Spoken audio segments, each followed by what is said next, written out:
I'm Roxie with Roxie's Broadway Breakdown. Welcome back to my channel, and today I want to give you 10 great tips to improve your dancing. Yes, these are 10 tips to improve your dancing no matter what the style, but these are things to keep in mind to help improve your dance. So, number one, a strong core. Core is everything to a dancer. If you don't know what your core is, that's sort of the imaginary line that runs through you. It's the center of your gravity. It's the strength that comes from within you. And if you build a strong core, like sort of a foundation within you, a good balance, then there's nothing really that can knock you off your axis. And there's different exercises to strengthen your core.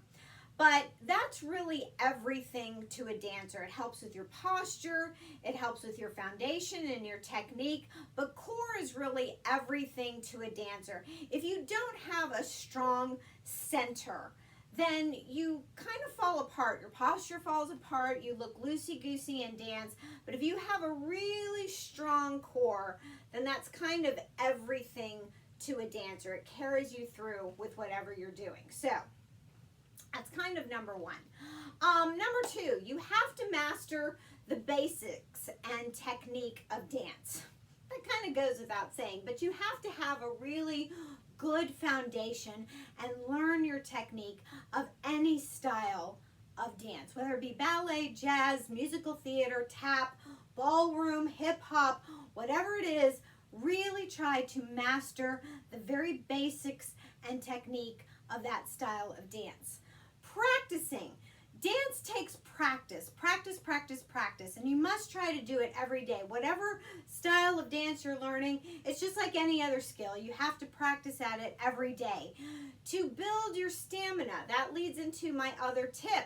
Stamina. A dancer has to have stamina because if you're in a show, you have to look as strong at the beginning of the show as you do at the end of the show. Or even if it's just a number, it's a 3-4 minute number, you have to look as strong at the beginning of the number as you do at the end. It's the worst thing when a dancer looks winded and tired. You have to keep your stamina up.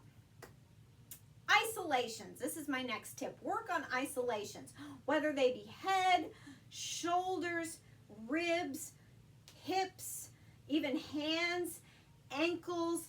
Isolations are really important because it shows that you have control over your body, any part of your body at any given time. If it's musical theater, Bob Fosse, the very famous choreographer Bob Fosse, was big into isolations, but really this applies to all style of dance. If it's hip hop, you know, they do those very angular lines. And so it's really whatever style of dance, very sharp, very angular, but you have to know how to use your body and be aware of what part of your body you want to use at a specific time. So isolations are very important. So is finishing your lines. So if you're given some kind of movement like just kicking out, or a pose and, you know, very graceful, you can't just do that because that's really not finishing the move. It's really extending and pointing and finishing that line. So you have to really know how to make the most of a movement and extending and finishing those lines, making it look as polished as possible. So really carrying through and finishing the line. Facial expression. Facial expression is so important.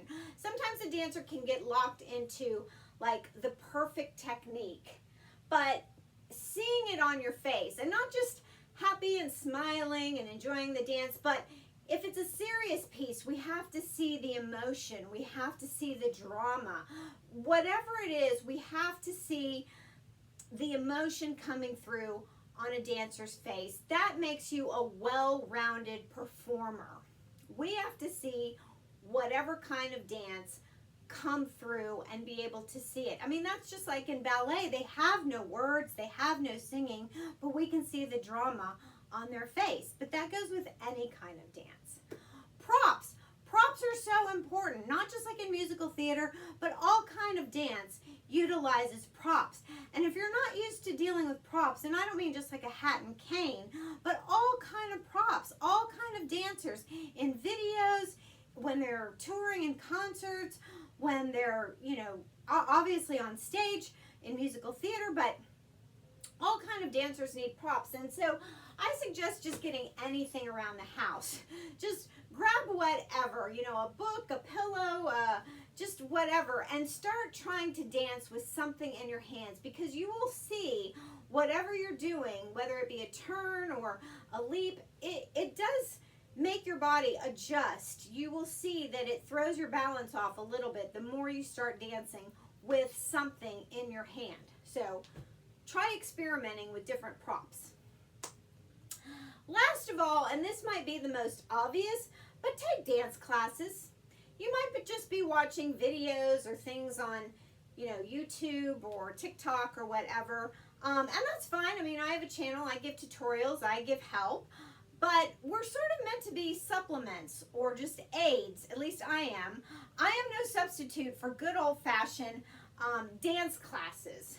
So in dance classes, that's where you get your good old-fashioned technique and diagonals and like bar work. If it's, you know, ballet, you will get to see yourself in a mirror where you really get to see your lines and how to make adjustment and what looks right on your body.